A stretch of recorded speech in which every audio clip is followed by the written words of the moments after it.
Welcome to Hood Champion Boxing and Sports. In boxing, you find a way to win or you find a way to lose. So listen, man. I've been talking about Conor Benn a lot. I'm going to keep talking about Conor Benn. So what we have is a curious case of Benn's positive test for a banned substance. Now, we all know that he's tested positive. There's no more back and forth. It is what it is. But Conor Benn has been backed in a corner by his own doing. And he better come up with a counter for the inevitable questions that are going to be asked if he wants to restore his reputation in the ring or if he wants to quickly restore his reputation in the ring. Because right now, it doesn't look like he's in any rush to quickly restore his reputation in the ring. So a lot of people have questions. A lot of questions. The fight between Conor Benn and Eubank Jr., is officially, they say postponed, but the fight's canceled. A day after it was revealed that Benn tested positive for this banned substance. Now, word's coming out that Eubank Sr. was the whistleblower. Now, the Benn and Eubank saga, which goes back to the early 1990s between the Benns and the Eubanks, is when the fathers, Nigel Benn and Chris Eubank Sr., what did they fight? I think they famously fought twice. And that was one of the most anticipated fights of the year. Now, the mainstream media loved it just like they were loving the born rivals thing between Eubank Jr. and Conor Benn.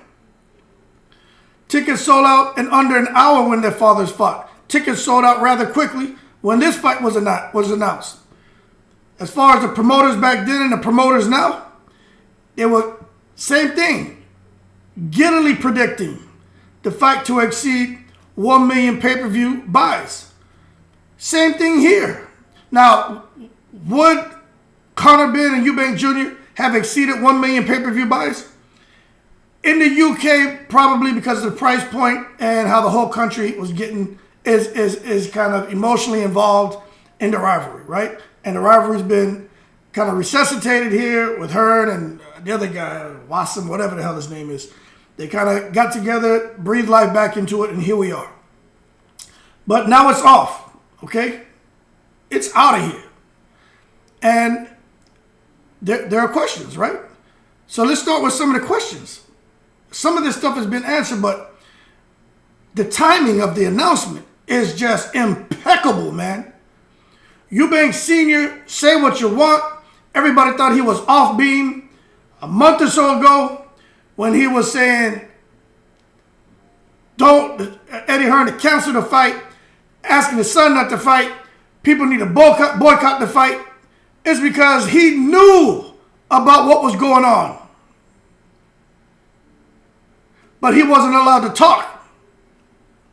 So let's look at what happened when it comes to the timing. On Wednesday, this past Wednesday, the Daily Mail reported that Benn had tested positive for clomiphene, a female fertility drug. Now this drug, right, it boosts testosterone, but this is a known drug taken by combatants, no matter what sport you're in, combat sports, to mask the stronger peds that boost stamina, boost power, boost endurance, helps recovery, and help to build muscle. See, that is scary, okay? So, when Benn tested positive, according to Eubank's promoter, Cale Sauerland, like I said, it happened in early September, and supposedly both sides were notified shortly after, and suggests that if the Daily Mail didn't out Benn, the fight would have moved forward as scheduled. Huh? You believe that? If the Daily Mail wouldn't have outed Benn, the fight would have moved forward.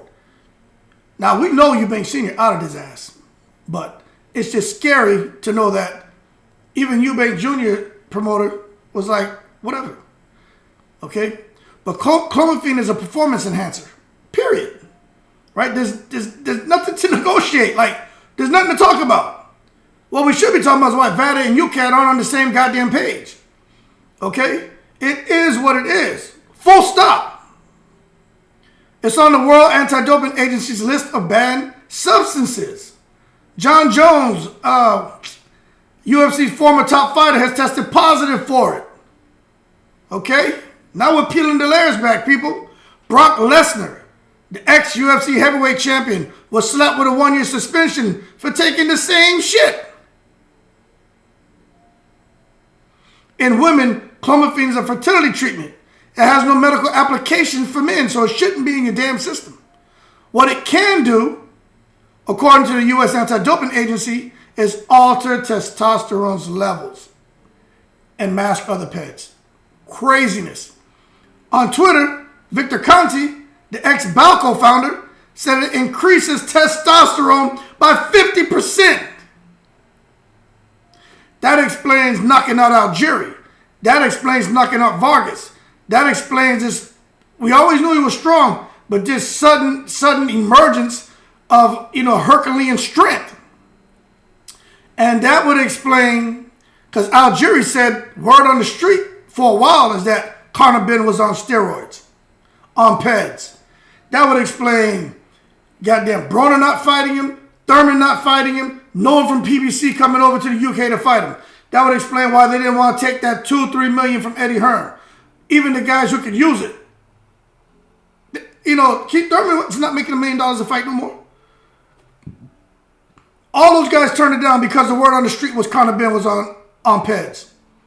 But it boosts testosterone levels by 50%. You can't help but wonder if he was taking that stuff and that's how he's able to get through Algieri and get through Vargas the way he did. In addition, Algieri went on record and talked about when he was over there in the UK fighting. No one watches how hands are wrapped. You're just kind of sitting there. Person can do anything they want. He said it was total contrast from what he was used to being in New York and fighting in New York. He was like, couldn't believe that there's just no supervision. And we all know there wasn't any testing. And we all know for a while, Conor Benn refused to sign up for VADA. He was on the UCAD, but not VADA. But that's not listed on UCAD.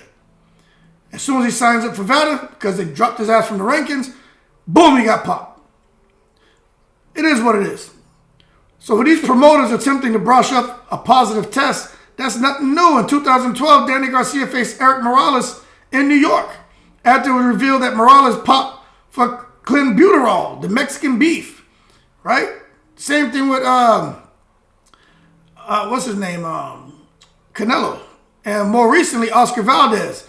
His 130-pound title defense against Robson Fonseca went on in Arizona despite Valdez testing positive for phentermine. Eddie Hearn, Benn's promoter, defended the attempt to press on by saying Benn's United King, the UCAD, tests were clean. And since the British Board of Control recognizes UCAD and not VADA, which detected the bad substance, the show should go on. Nonsense. Or the way Hearn would say it, rubbish, right? Sound like some Trinidadians and shit, man. The fight should have been scrapped. It is what it is. It had to be scrapped, okay? Hearn knows it. Everyone knows it. For years, Hearn has rallied against PED use in boxing. He's even suggested that fighters who take PEDs should not just be banned, but imprisoned. In 2018, after Billy Joe Saunders and the weeks before, a middleweight title fight against Demetrius Andre tested positive for oxylofrine, a substance prohibited by VADA but not by UCAD. Hearn endorsed Massachusetts' decision not to license Saunders, saying, what's the point of signing up for drug testing if when you fail, everyone says, oh, don't worry about it, just let them fight. The British Board of Control knows, or did they? See, that's the question, man. Because Britain's boxing authority moved swiftly to refuse to sanction the fight, stating it was not in the interest of boxing. But did the British Board of Control know of the positive test in September? See, that's the problem for me. If they knew this shit back in September, why did they let it get to this point? Now, if they did, the decision to prohibit the fight was performative. A knee-jerk reaction to get caught by a newspaper. If they didn't, they should be furious at the event organizers for not disclosing it. And I'm going to be honest with you. I think the British Board of Control knew about the goddamn positive test. Excuse me for my language, you know what I'm saying? I think they knew about the damn test. I'm just being honest with you. And it got out into the Daily Mail, and then they had a knee-jerk reaction. I really feel that's what happened. Even Ben knows on Thursday, Eubank Jr. posted a video of Ben back in 2019 appearing incredulously appearing incredulous as he was discussing Gerald Miller's flunk test. You see, this is where words come back to bite you. Everybody wants to judge everyone else. You could be doing all the crime in the world, but then you want to look at somebody else do the same thing and run your mouth. Shut up. I don't know nothing. I didn't see nothing. I don't smell nothing. I don't hear nothing. I don't feel nothing. That's how you have to be. But when you're like him, words come back to bite you, man. Come back to bite you. Because remember, with Gerald Miller, that man lost $5 to $7 million because of those failed tests when he was supposed to face AJ. The biggest fight of your career and you test positive for a banned substance. That's what Ben said about Gerald Miller. It baffles me. Ben, who reportedly was set to earn close to $4 million or more. They say it could be $4 million up to $15 million, right? Based on pay-per-view sales. How they come with that range, I don't know, but that's what they said. But now Ben understands. And yes, and he understands very clearly. You see, that Ben has not offered any excuses is curious too. You know, I'm a clean fighter. It's about all he's saying. But not many people believe him. And like I said, Chris Algieri even went on to talk about it because Ben knocked Chris Algieri out. And Algieri told everybody, look, I'm not surprised. And he said, you know, he's heard mutterings about his pad use and he was getting ready to fight him. Algieri told him that he heard mutterings during the fight week. People tell him, don't fight him. He's on pads. And he said, you know what? He was going to give him the benefit of the doubt. He was never going to mention it either. And he's not going to call him out, even if he suspects it. But, you know, now that this come to light, he said it makes you think, you know, damn, was this man using pads when he fought me? And he says it sucks. I don't want to think of fighters that way. I'm a fighter. You know, I look at them and I want to think they have integrity like me. I'm a nutritionist. I know with the proper nutrition what that can do to a fighter's body, his power, his muscle development, everything. He's like, but damn, it's impossible in this case to not suspect Conor Benn of being on pads. Look, the writing's been on the wall. If you look at the way his body has changed, even from the Granados fight to when he fought Algieri, that shit was 3 months apart. But I mean, the difference was visible, man. Quite visible. And that's hard to do in such a short period of time. And you know, Algieri's going to know because of his background. Even I know. You guys should know. I mean, don't get me wrong. If you've never done push-ups before and you do 200 push-ups a day, in 30 days, your body's going to change. All right? But you're not going to go from being Urkel to being The Rock in 30 to 90 days. Like, it just does. It's a process, okay?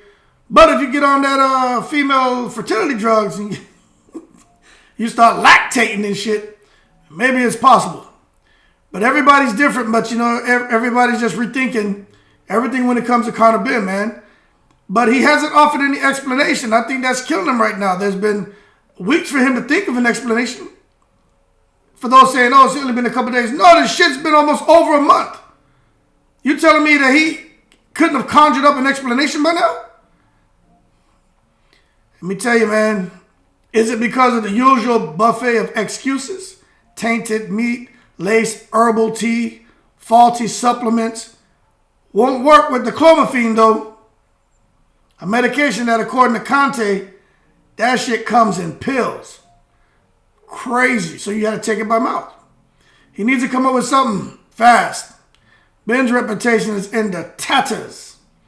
The Brits, who embrace him as boxing's next big thing, have turned on him big time, man. Even boxing enthusiasts over here on the other side of the world. It's crazy, man. Even on Thursday, Hearn emphasizing that Ben Eubank was postponed, not canceled. That shit's canceled. An indication that could be a swift rescheduling. That would be horrible if they do that. But it's unclear if the appetite for the fight will remain the same. I doubt it will. And Eubank Jr. is supposed to be lawsuits, all kinds of rumors going on. But I know one thing, he's not trying to come in that fight under 160 pounds anymore. It's just a mess, man. It's Ben's mess. Ben caused this, okay? Simple. Now I'm going to blame Eddie Hearn too because he knew what the hell was going on. And it's been going on for a while. Look, Eddie Hearn knows what they can get away with UCAD, what they can't get away with VADA. You think he didn't know that substance wasn't on there? You think he didn't know that substance wasn't something UCAD wouldn't catch? Eddie Hearn's not stupid. So now he has to try to clean it all up, man. He can fall on his sword and admit he took something that he shouldn't have. Or he doesn't have to admit it. Eddie Hearn can say, hey, I knew my guy was doing this. We just got caught. Or he's not going to say that. And you know he's not going to say that. What he's going to do is he's going to offer up a tainted, fill-in-the-blank excuse and hope enough people buy it. And he's pretty good at that. But right now, I don't think anybody wants to hear anything Hearn says. I know I don't. He's really disappointed me, man, because I almost felt sorry for him the way Leonard Ellaby, Steven Espinoza, all these boxers treat him, like this. It's just like, I used to say, well, how come nobody signs with this guy? He's giving them money. Man, people, we only see things on the surface. When you get to the grassroots level, man, somewhere that we just can't get to when it comes to boxing, man, you'll be amazed at what you find out. And every now and then, you'll get a little peek behind the tent flaps, and we see what's going on in there. And now we're seeing some real crap. But he can say he doesn't know, and that's Hearn and Benn.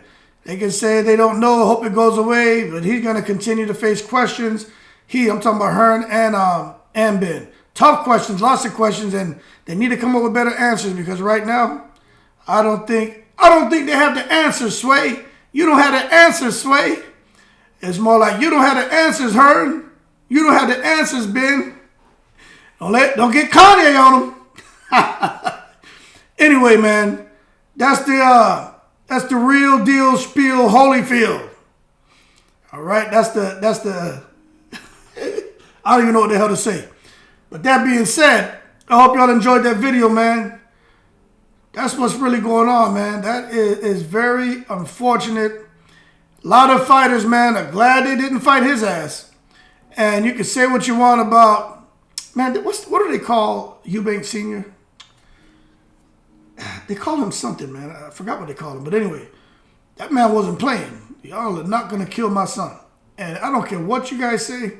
It's my opinion that Eddie Hearn really didn't care if Eubank Jr. got killed, because this man, I have no doubt he knew that Conor Benn was on that stuff. For a while, that's why he was offering. I'm surprised he didn't offer $5-6 million to bring fighters over.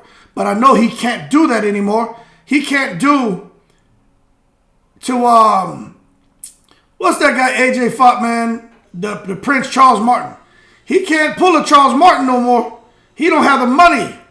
You know they paid Charles Martin like $8 or $9 million for AJ to get that belt. They bought the belt. I don't know if y'all knew that.